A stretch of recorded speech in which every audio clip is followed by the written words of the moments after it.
নমস্কার বন্ধুরা, আমি রুম্পি 365 চ্যানেলে আপনাদের স্বাগত। আজকে আমি তৈরি করছি গাজরের হালুয়া। আর তার জন্য কড়াইয়ে কিছুটা চিনে বাদাম ভেজে নিলাম। এরপর আমি কড়াইয়ে দিয়ে দেবো 2 চামচ মতো ঘি। ঘিটা আমার গরম হয়ে গেছে। এরপর দিয়ে দেবো কেটে রাখা গাজরগুলো। আর সুন্দর করে নেড়েও নিতে হবে।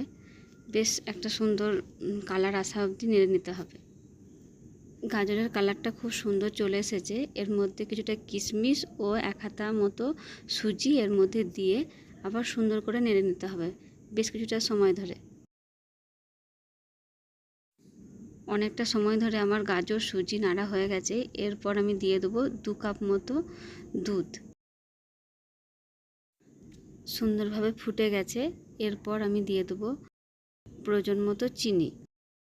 ভেজে রাখা চিনে বাদাম ও গোটা এলাচ আমি গুঁড়িয়ে নিয়েছিলাম, সেটাই এর মধ্যে দিয়ে দেবো। 5 মিনিট সময় ধরে এটাকে ফোটানোর পর দুধটা যখন কমে আসবে তখন এটাকে নামিয়ে নেব। আমার তৈরি হয়ে গেছে গাজরের হালুয়া। বন্ধুরা, তোমরা এটা বাড়িতে অবশ্যই ট্রাই করবে। আর চ্যানেলটিতে নতুন হলে সাবস্ক্রাইব করে দিও। লাইক, কমেন্ট, শেয়ার করতে ভুলো না কিন্তু। ধন্যবাদ।